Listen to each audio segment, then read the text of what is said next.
Welcome everyone to episode 30 of the Thundercrafts podcast, where we forge through the shitstorm that was WCW Thunder. I am your host, rubbing the chest and biceps of Goldberg for good luck, Josh Kaiser. And joining me today, a woman who owned a diner on the south side of Cleveland, Kyle Hoagland. What is going on, everybody? I know you're excited to talk about this. I know this is Peoria's swan song, but if I could use one word and one word only to describe what Peoria had to go through for 3+ hours, is yeesh. What's going on? Yeah, that's pretty much a quick spoiler in today's into episode 30 today. Of course, it is September 3rd, 1998, Kyle. It is WCW Thunder, and we are not live this week, as you've alluded to, for kind of the second time in a row. We now have back-to-back shows where they do a live show followed by a pre-tape show. So, of course, we're back in Peoria where we were last week. So if you're a Peoria crowd, you're seeing the other hour and a half of this show. And, man, if you recall last week, the stars were not out, Kyle. So, maybe they saved them all for this week. And with our opening bout, we got Rick Fuller versus Marty Jannetty. So if that's any indication, here we go. We're just going to get the ball rolling. I love every time Rick Fuller comes out, commentary's big thing about him is he's so close to winning matches, but he always loses in the end. Yeah, and then which once again makes the ending kind of a bummer to me, but yeah, whatever. Marty Jannetty, though, coming out. How about that fresh-looking mullet he had here in '98? Dude, this is the new look late 80s Marty Jannetty, I guess. it was like very business up top, mullet. But everything else was definitely, lost in somewhere, stuck in time. Yeah. We do find out during this match, Kyle, that Hogan and Hart, even though we're more than or less than, I guess, 10 days away now from Fall Brawl, they did announce their third man, and Stevie Ray is going to be the third man on Team NWO. I feel like that wasn't the wisest decision, but here we are. And once again, I think this is why he's getting a lot of TV time and a lot of exposure. Right. Peoria is getting enough of Stevie Ray, let's put it that way. Yeah, they're having their fill of Stevie Ray. And we do find out that Sammy Sosa and Mark McGuire, of course, are in the heat of that classic home run derby, bout for the record here in 1998. So it was nice to be reminded of that. Bobby Heenan also lets us know that he never want to be a world champ because the money was just as good being a manager. So made a lot of sense. Marty Jannetty is going to win with the showstopper, Kyle. I gave this match a 1.75 stars. If you noticed, I didn't talk about it at all because there wasn't really much to talk about except Rick Fuller almost had a win. Did you like that they called his finishing move from the rocker dropper to the showstopper? Because it's a little dig on HBK there. Dig on Shawn Michaels, yeah. I gave this a 1.5 stars. I didn't like this match for 2 reasons. And I know that you probably saw my thing and you're like, holy shit, you actually had a lot to talk about this match. Right. One, the match itself wasn't entertaining. It was very white bread. And it's just kind of a bummer because it's the first match of the night. Bischoff has gone on record saying that he always likes to have the first match of the night to, really bring the crowd in, give them something to pop for at the beginning, get the crowd going, get the juices flowing. This was the antithesis of that. It's 2 guys that I don't think anyone gave a shit about. I think a lot of them were like, oh, hey, Marty Jannetty's still in the company. Neither one of them had very impressive offenses. The other thing I didn't like was that, like you had alluded to before, the only story they were trying to talk to about this was talking about how Fuller has like this bright future and that all of his losses were really just summed up to poor timing, unlucky breaks. This is the same guy that not that long ago kind of took Booker T to almost 8-minute match. So I'm like, and it was not a bad match. I think I remember we gave him some props. It was easily Rick Fuller's best match that we've seen. Right. And then once again, it was more or less to put over Booker T, and Booker T looked really good. But right. But once again, Rick Fuller didn't look bad. So, once again, I think it just comes down to, how you're matching these guys up. You're putting a guy with speed against a guy with power. Obviously, that's always been like a tried and true method for a lot of these types of matches. But it's just the whole point of Marty Jannetty literally basically did one move and pinned him. Like, what a damn burial that seems to me of talking about how good he is. He gets hit with the finisher. Really, Marty Jannetty had no other offense that he could muster up. Plus, if you're starting the show with Jannetty getting wins in a singles competition, I feel like, Peoria's in for a real long second half of the night. Hey, he's the showstopper, and he stopped the show right at the beginning. Dude, Rip Fuller, dude. That's all I got to say. After this, we're going to get our first replay of the night. Of course, it's still photos from Nitro because why not? And it's going to be Bret Hart and Hogan getting into it at Nitro because Hogan was using his belt as he's whipping Sting. So they're kind of playing off that story that maybe Hogan and Hart and Sting have some sort of connection, relationship, friendship there. And then the smoke's going to fill the ring. Warrior's going to come up and, of course, scare Hogan. And apparently the rest of the NWO is paralyzed because they're all standing. The smoke comes up. It's like very Undertaker-ish, where like the smoke like just chokes everybody, and they're all like passed out on the floor, except for Hogan. Somehow Hogan is immune to Ultimate Warrior smoke. But he is not. He's still paralyzed with fear. Absolutely, he definitely ran away pissing himself. After this, we'll get our second replay of the night. And this is basically how Saturn is basically living on his word, being Lodi's servant. And despite, the flock interference, and he says, pain is temporary, pride is forever. And Canyon and Raven basically are taunting Saturn to try to punch him because Lodi basically said he can't punch. He's not allowed to attack Canyon or Saturn. And then Lodi basically demands a tag match with Saturn as his partner against High Voltage. Ultimately, Saturn is pretty much going to be in a handicap match. He's going to hit the Death Valley Driver. That's when Lodi demands the tag in to get the 3 count. Why the first replay of Hogan and Warrior and all that was still shots, and we're going to get full video for this, I'll never know. But basically putting on the whole idea here is letting you know that Lodi, Saturn, and Canyon are fucking with Lodi, Raven, and Canyon are fucking with Saturn, and Saturn is just being a man of his word, a true babyface. He's just going to put up with it. He was a man of honor and integrity, and that's kind of what they're showing here. Which, once again, if we're going by timeline here, he lost to Lodi at the beginning of the Peoria show, correct? And then he has a match. He then whatever it transpires with they had this video package of him having this interview. Which, in if you look at it from reality, they definitely shot that probably before the show, or I'm not sure when they did it. Maybe they did it after Nitro because they could have recorded it and then put it on later. Right. But it's just funny to consider that he lost to Peoria, and then they had this whole thing that happened on Nitro, which hasn't actually happened yet because it hasn't happened. What's happening Peoria now crowd, it goes Peoria first 2 hours, then Peoria the second 2 hours, which is now happening even though we already had a Nitro in between, according to television.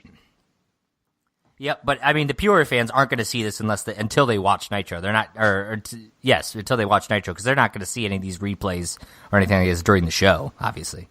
Oh no, sure. I kind of try to tell people who are listening to say, if you are watching this Nitro, if you're also watching Nitro, please be aware that everything that's happened on that Nitro, everything that you're about to see on this show already happened before even that show. Right. Yes, I'm with you. After this, we are graced with the presence of Lenny Lane as he'll be wrestling Kaz Hayashi. So the superstars continue to come out. Of course, Kaz Hayashi is now wrestling his second match in front of this Peoria crowd. One of the best words I think I've ever heard is Hurricane Heimlich, in reference to what happens at the after eating dinner at the Schiavone house. Of course, that's a Heenanism if you ever heard one. Despite the fact that Lenny Lane and Kaz Hayashi are wrestling in this match, the crowd is hot for it. They were really behind this match. There was a lot of slow, I thought, methodical moves by Kaz. I thought he took his time a bit, and I felt like some of the moves that were executed were very like that. He took it a head scissors to the outside, but I felt like it was really slow. It didn't feel as fluid. Yeah, he does like a kind of like a twisting plancha, which I actually really enjoyed. And I know that you were talking about that a lot of his moves were very slow and methodical. But if I'm comparing his Evan Courageous match earlier in the evening, or quote unquote last week on Thunder, this was a totally different Kaz Hayashi. He definitely I agree with you there. Out more of his fast paced moves, more of his luchador moves, something that I wish him and Courageous did. So I definitely kind of graded more on a curve with what he was doing here. I was definitely much more refreshed seeing this version of Kaz Hayashi. No, and that's fair. That move to the outside was great.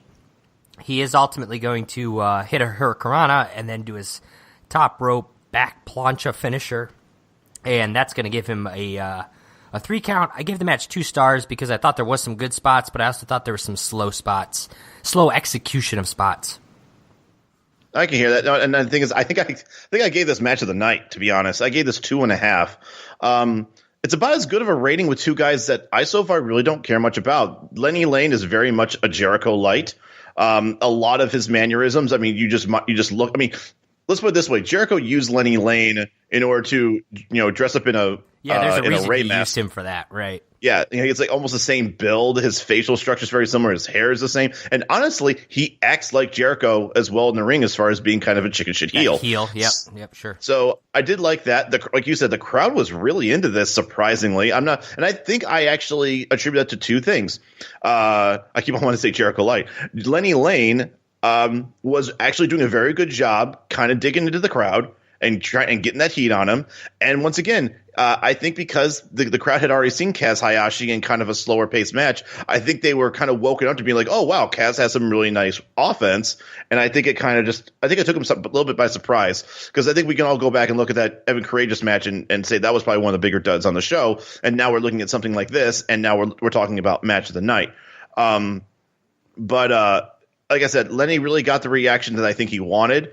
I think the match was better paced. I know you're saying there was some methodical moves, which I totally get. Much faster paced than Evan Courageous' match with Kaz. And I think that Lenny Lane did a lot to help Kaz get over, while also still steering most of the match. So really, I think Lenny Lane should get a little bit more of an honorable mention, even though he loses in this match. No, that's all fair, and like I said, it was much better Kaz Hayashi match, and overall it was solid. I thought it could have been slightly, if he sped up a few of the execution of his move, I think I would have been right there with you on your rating. All right, so full disclosure there, you heard me almost coughing up a storm on this. I'm getting back from a cold, and I thought I was doing pretty well, but I guess all this talking starts to make my throat dry. So got a little water. Hopefully that'll help me get through this and power through it. And what you really have learned is don't go on vacation to Florida. You're gonna come back with an illness. Apparently, yeah. So we last left our Thunder though on the third replay of the night, and this is of course from the Peoria show last week, Kyle, showing the AKA an hour ago, right? Where Stevie Ray and Diamond Dallas Page were in that main event. Of course, DDP hits the Diamond Cutter on Vincent. This leads to a disqualification. The Giant comes out. It's a 3-on-1 attack, but Conan's going to be able to come in and help save DDP. They're setting this up. We're going to get a main event: Stevie Ray, the Giant versus Conan, and DDP, Conan versus the Giant and Stevie Ray as our main event tonight. So Peoria really looking forward to a couple good Stevie Ray main events for them. But in the meantime, Kyle, they're going to have to be satisfied in their appetizer of the night here with disorderly conduct. Of course, that's Tough Tom and Mean Mike, which might be the most generic names for wrestlers in the history of wrestling. Like I would love to get them on the podcast just to ask them, how long did you guys workshop this? What was it? Okay. We need a tag team name. We want alliteration. All right. You're going to be Tough Tom. I guess that makes me Mean Mike, and we're going to be disorderly conduct. Like, when did that come in? It's like, that's it. That is the eureka moment. That's going to get us right to the top of the tag team division. Yeah, we don't need to run this by anybody else, or I'm sure at this point, even if they came by something like, whatever, you're enhancement town, we don't give a shit what you're called. You could be Mike Enos and some other guy for all I care. At this point, their name should have been like Tom Jones and Mike Smith. Like, it would have been just as good. Like, Tough Tom and Mean Mike is disorderly conduct. Like, it seems like a joke. Like, it's a parody of something. Right. It's asking for them to job every time they come out. Exactly. And that's what they're going to do tonight, wrestling High Voltage. So it's good to see High Voltage is going to win a match here. We do find out during this match that the Wolfpack, of course, they drew straws, Kyle, to decide who was going to be the three men in that Fall Brawl War Games. And Nash, Luger, and Sting all drew the good straw. So imagine that. That Conan was not chosen. Oh, what a! And once again, that's like the only guy that could have pulled a straw. So right. Not much to talk about this. High Voltage is going to do a Doomsday Device-like finisher in this match, but it was from the apron, kind of springboarding over the top rope into the ring. I gave the match a 1.75 stars. I thought it was a fine squash match. I mean, I guess I could have made it 2 stars, but something about Tough Tom and Mean Mike, I just couldn't do it. Yeah, and you know what? I think you added the notes before I went back and amended. I also put a star and 3/4. I think you had down when I said 2. I kind of changed my mind as I went back and looked at it again. Yeah, standard tag match as far as I'm concerned. Nothing crazy impressive. I don't like that we're supposed to forget though that Saturn handled High Voltage by himself, and then they just come in here and make rather easy work of Disorderly Conduct. I'm not saying that it's unfair that Disorderly Conduct gets squashed in that way, because I kind of look at it that way. I kind of look at the pecking order of Saturn can take care of High Voltage by themselves, and then I kind of look at it as like, okay, literally now if like Saturn were to take on Disorderly Conduct, it'd be like fighting the Putty Patrol. Like they're like the jobber of jobbers. The offense was fine. The finish was, I actually kind of like the finish. I'm still angry that Mike was not the legal man. So the guy who was the legal man got pinned. So I think that's the reason why I dropped it down a 1/4 star, was just because that shit bugs me. I'd also just had to laugh because right at the end when I believe that High Voltage was finishing up the match, Lee Marshall in his infinite wisdom goes on to say that the one real thing that's really going to help High Voltage catapult themselves to the top is that Kenny Chaos is left-handed. And once again, Disorderly Conduct is nightmarishly boring.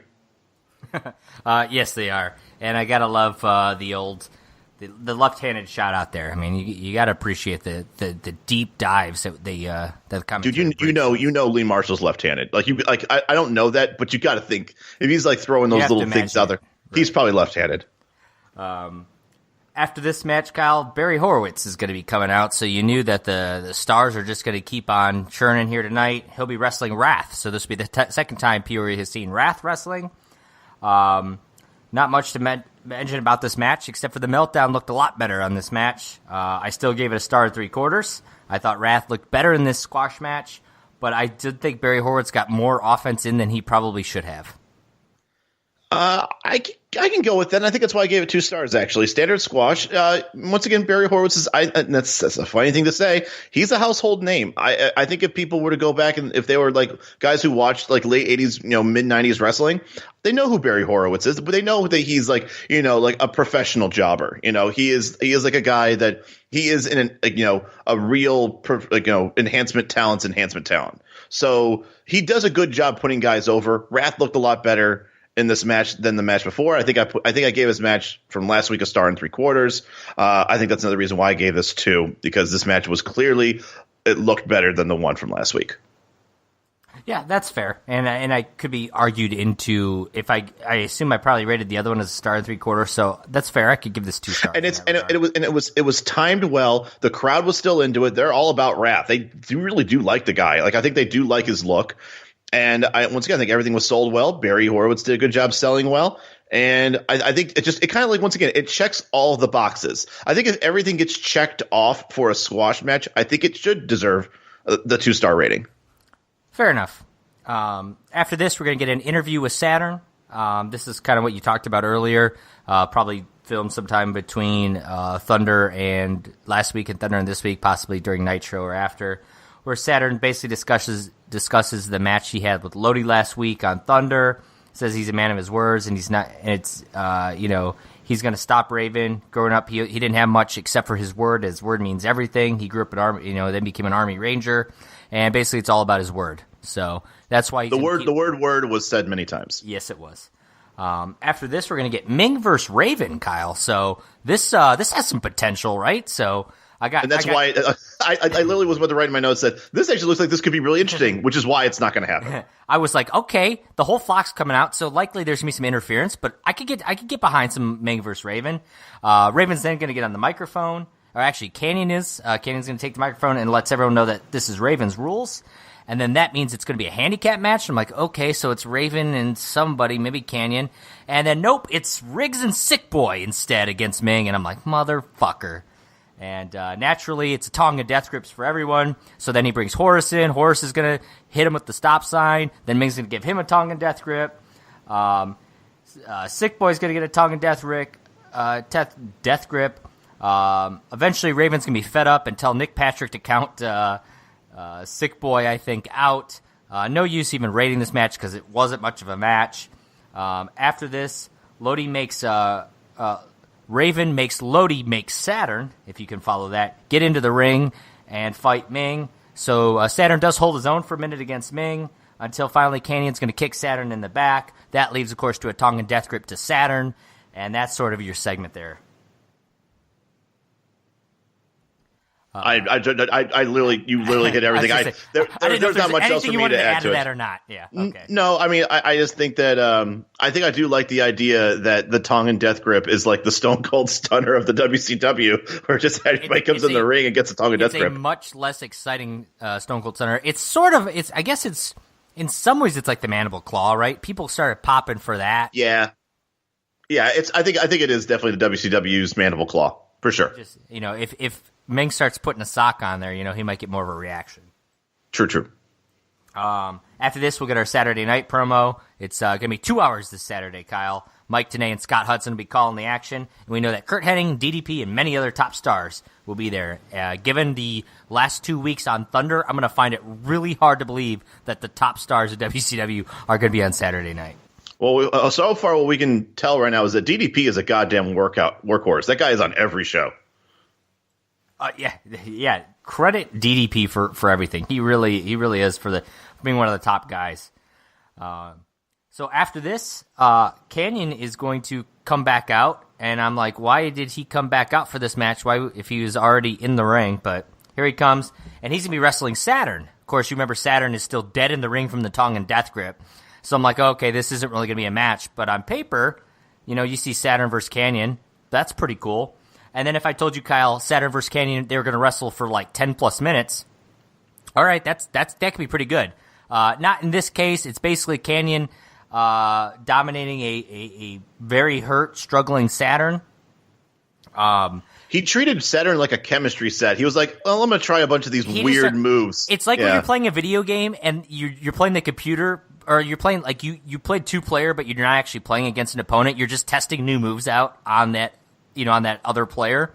That's basically what this was, and it went on for way too long. Ultimately, Saturn is eventually going to sneak his way back into this match with a couple belly-to-backs.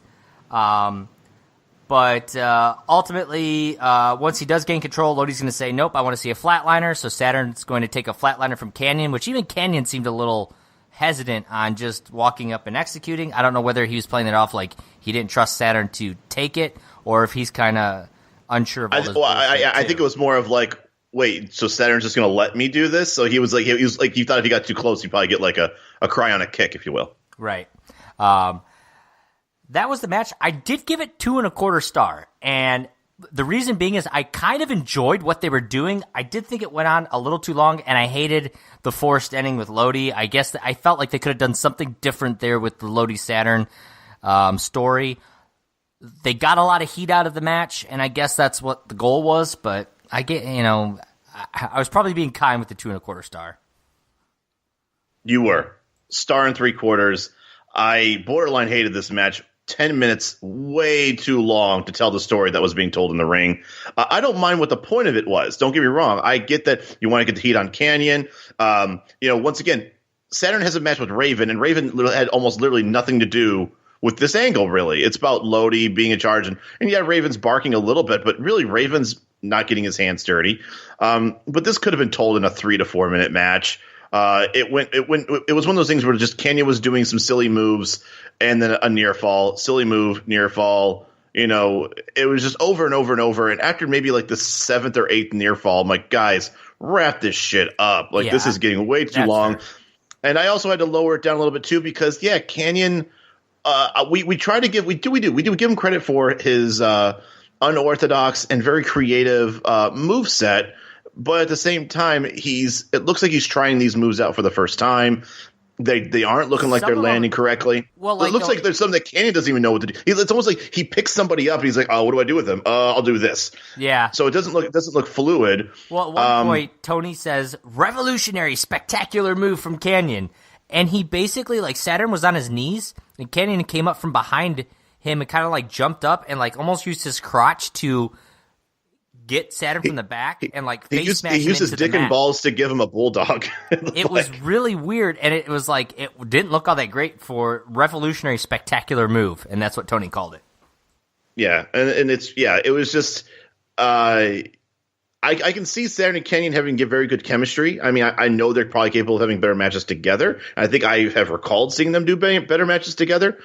It was just, I think Kenyon used this episode of Thunder, this match on Thunder, to try out a couple of things and maybe figure out. It's kind of like if you're like a stand-up comedian, you go do a couple of you do a couple of shows, like, local shows to kind of figure out what's funny and not before you do you actually do your 1 hour special. I feel like that's what he was doing here. He was figuring out what was going to look good, on TV, what was going to help him get over. And, some things worked, some things didn't. I'm sure he'll move forward with refining it later. Yeah, no doubt. After this, we're going to get Dean Malenko wrestling another giant from the NWO, because that seems to be what he's been doing lately. Well, it's the same giant. It's the rematch we all deserve. Brian Adams. Brian Dean Adams Malenko. yet again. But as Malenko comes out, he's going to be attacked by Henning, and then Brian Adams is going to come out. Rick Rude's going to kind of come in there. It's basically just going to be a beatdown of Dean Malenko. And Rick Rude came in carrying a fence, which I thought was a little strange at first, until you find out that Malenko apparently challenged Brian Adams to a Kurt Hennig, to a cage match, which we're going to find out as Kurt gets on the microphone here at one point and basically says that there's going to be no Four Horsemen and there's going to be no cage match. And then they laid that cage on top of the prone Dean Malenko and said, there's your cage match. Really nothing to talk about here, other than Rick Rude dropped a Rude Awakening, which I thought was pretty cool. Oh, I'm sorry. No, there is something else we have to talk about. How did you not just feel how awkward it is just to have Brian Adams come out by himself without Vincent? I don't know what it was. I saw Brian Adams coming out, and I'm like, I saw Brian Adams coming out versus Dean Malenko, and I'm like, oh my god, Dean Malenko's going to win because Brian Adams is coming out by himself. It's funny. So when I write up our notes, I always put like the headline for the match, right? And I bold it out and I put, if it's, the Giant versus Stevie Ray, I'll put that. And if, if it's, Kaz Hayashi with Sonny Ono, I'll write that. Well, I literally I saw Brian Adams. I hear Brian Adams is wrestling, so I typed Brian Adams with Vincent versus Dean Malenko, and then he walks out by himself. I'm like, delete. What happened to Vincent? Yeah, and we know he's there. Well, remember I guess according to that live audience, he took a diamond cutter earlier in the evening, so maybe he's out for a little while. It doesn't make sense for him to come back out. That's the only thing I can think of. Or the thing I'm thinking is, Dean Malenko's going to go over on Brian Adams because Dean Malenko has an actual storyline where he's trying to take on Kurt Hennig in a cage match. So maybe it makes sense for him to get a one-up on Brian Adams, and it makes more sense to do that without Vincent. But then as soon as I saw Kurt Hennig coming down and taking out takes out Dean Malenko, I'm like, well, they didn't even need Vincent. Yeah, it's yep, exactly. And then after this match, Riggs is going to be in action, Kyle. He's still suffering a little bit of some pain from the Tongan death grip as he's kind of coming out hacking and holding his throat. I kind of feel that way today. Like I suffered a Tongan death grip myself. And he's going to be wrestling Norman Smiley, Kyle, who's already in the ring. Of course, the Magic, Norman Smiley. This match, I think, included 3 sleeper holds, which was great to see. Commentary team is going to let us know in the middle of the match that the WCW Executive Committee did, in fact, sign Dean Malenko versus Kurt Hennig in a steel cage match for this Monday night, so we'll have to see how that all turns out. Smiley, I thought, looked pretty good in this match, Kyle. I thought he had he kind of showed some technical prowess with some mat takedowns and submissions. And then out of nowhere, Smiley is going to get a roll-up submission and cause Riggs to tap. I give this 2.5 stars. It was by far my favorite match that Peoria had, I think. I kind of enjoyed the back and forth. I expected Riggs to win because Norman was already in the ring. And for Norman to get a clean win here, I was pleasantly surprised. So that's why I give it the 2.5. It was kind of like a shock factor on a scale of garbage wrestling that we've seen as well. Yeah, I think this is a classic example of grading on a curve for you. I unfortunately, maybe I'm just still sour going through this whole card. I gave it a star and 3/4. I feel like they tried to tell a story that didn't exist. The match was once again too long. It was about 7 minutes long. Crowd cheered at the end because they were literally begging for a reason to pop. As far as like the last 30 plus minutes, they really haven't anything to be excited about. I like Norman Smiley. I'm not trying to shit on him. Norman Smiley is an up and comer that's going to be somebody that we know we're going to see more of later, and I can't wait. I think he's kind of like Ernest the Cat Miller, and so I don't mind him getting over and in a sense an upset. But once again, this is Riggs. Riggs is basically kind of also a jobber. I don't even know the last time Riggs got a singles victory since we've been doing this. And I also think that Riggs just doesn't really get basic psychology in the ring sometimes.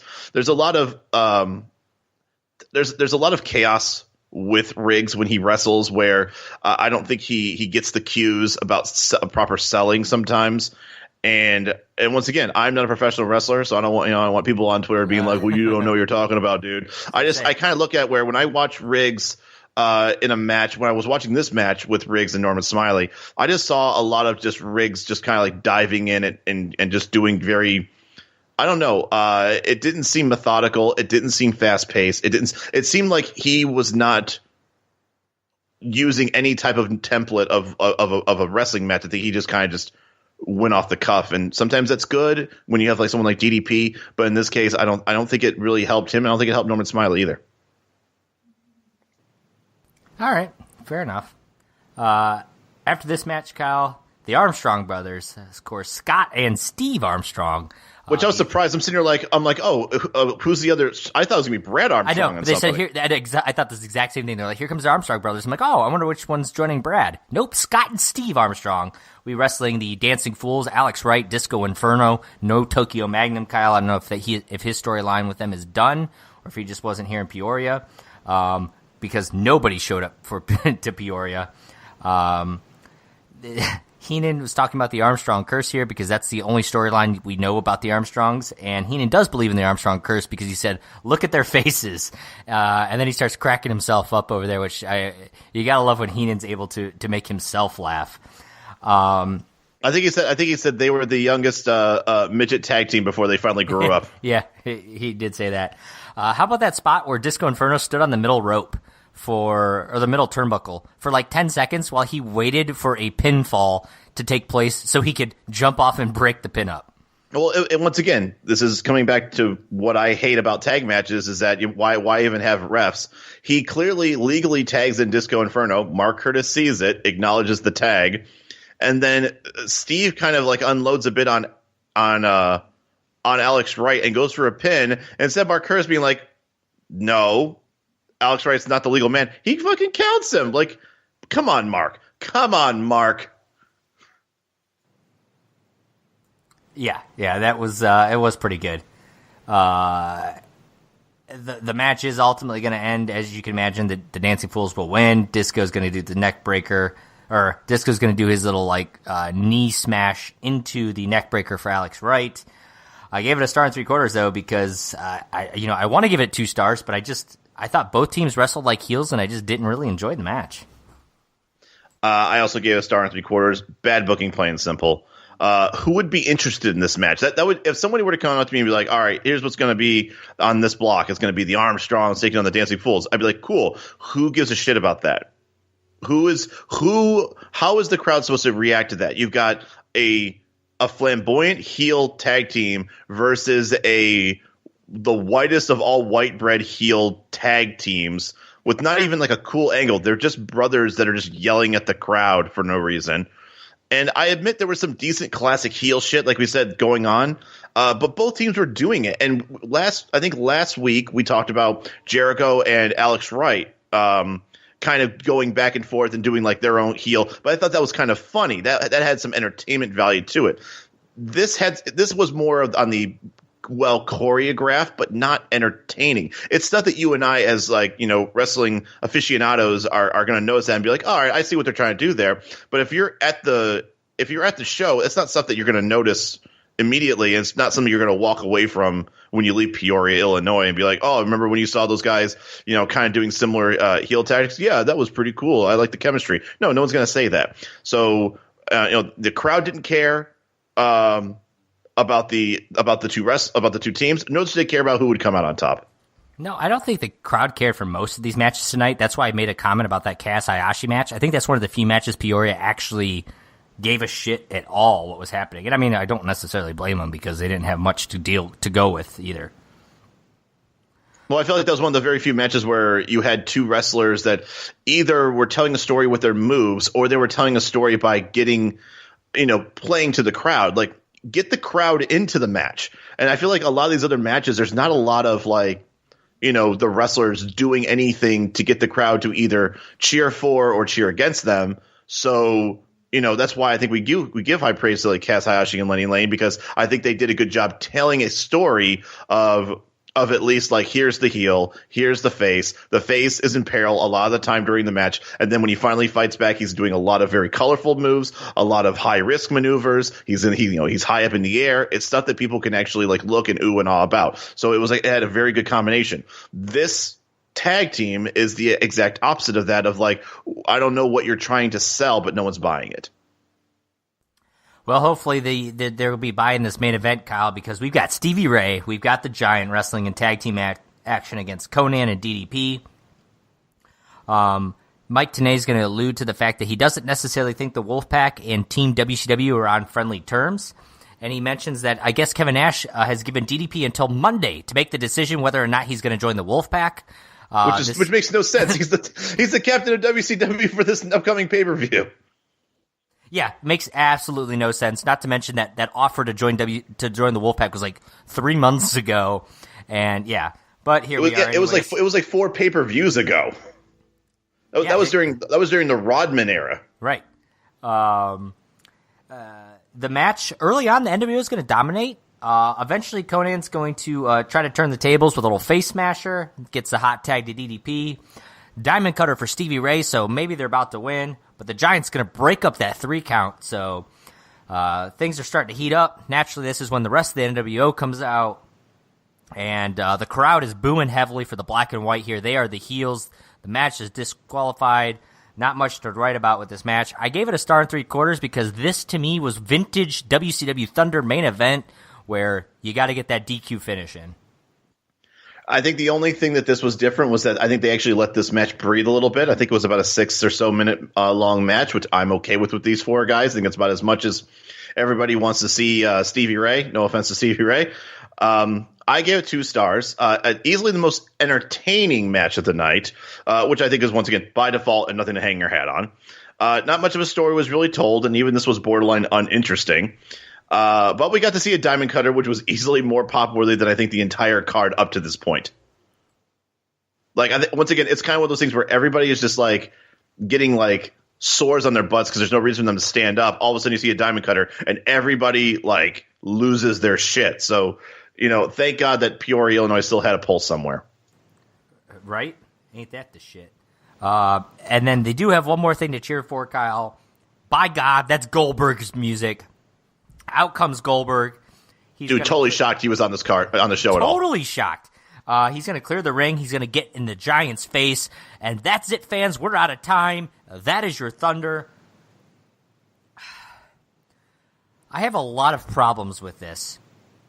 We just watched 3 hours over the past 2 episodes of garbage wrestling. A lot of garbage talent. I'm sorry to all the people that were on there. Most of the people are sub C, D list kind of wrestlers. That's all they had. And fucking Goldberg was here this whole time. Goldberg was here. And you never used him for 2 episodes until basically closing the ending credits of the second show. Do you want to be more mad, though? They do use him off TV in a dark match for an impromptu match for the WCW World Heavyweight title against the Giant. That Peoria got to see. TV did not get to see it, though. That's ridiculous. Why would you not? Why would you not want that on television? I don't know. Because you can get the Armstrong Brothers wrestling high voltage. I mean, could we take like four minutes off the Canyon match? 2 minutes off of the Norman Smiley match. I would have killed for that. I would have been totally fine with that. Give me a 4 minute. Give me a 2.5 minute Giant Goldberg match. I don't care. Make it a DQ. I don't even care. Put them in a match, and I want to see more. I will say this: they did a good job of making me be like, oh, dude, it's here's Giant and Goldberg squaring up. Like, dude, what's going on? What's going on? We're out of time. And then I was like, God damn it, Classic Thunder. Yeah, this one made me mad. Let me just read to you, because look, it's normally you doing the same thing from last week. I mean, normally our shows, our podcasts, lately have been going about 50 minutes, maybe 55 minutes. If we bullshit, we push it an hour, sometimes a little less. We're done with this show, Kyle, and it is 41 minutes. That's it. Why? Let me tell you why. Because over the last 2 weeks, this is what Peoria. I'm gonna name every match that we've seen over 2 weeks. This is starting with last week.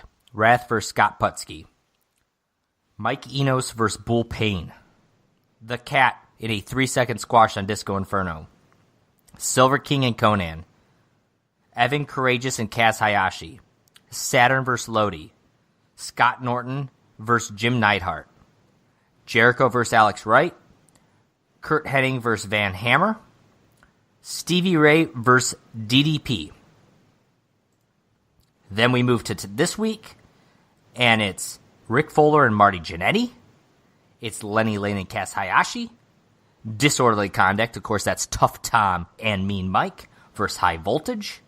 Barry Horowitz versus Wrath. Ming versus Raven. Ming versus Riggs and Sick Boy in a quickly thrown out match. Canyon versus Saturn in a Canyon's just going to play around in a sandbox type match. Brian Adams versus Dean Malenko in a match that doesn't happen. Riggs versus Norman Smiley. Scott and Steve Armstrong versus the Dancing Fools. And then Stevie Ray and the Giant versus Conan and DDP. You heard almost no stars there. Fucking Goldberg is here, and in 2 shows, he's in this arena for 2 shows, and you have him come out for the closing credits to get in the Giant's face. What in the fuck? What? 4 hours. 4 hours. We didn't even. Not only did we not even have like a title on the line, which I think we always just joke that like the usually like the Cruiserweight or the TV or the United States title might be up for grabs every once in a while on the show. There have been times where all 3 of them are on the line on the same show. We went 2 straight weeks, and not only did we not have a title on the line, we didn't even have a champion at the show minus Goldberg, unless you want to count the Giant, who did not have the belt with him. I think he's still the tag champions with Scott Hall, if I recall. And once again, the tag title just division in WCW or in just wrestling in '98, late '98, I could do a podcast on talking about that, but we won't right now. But the fact that no one saw a belt, even Jericho, when Goldberg came out. Jericho versus Alex Wright was a TV title, but yes. That's right. And once again, that was probably match of the whole card. It was probably those 2 guys. Yeah, it was. Yeah, and it wasn't. And it wasn't even that good for either of them, but it was easily the best match that we saw.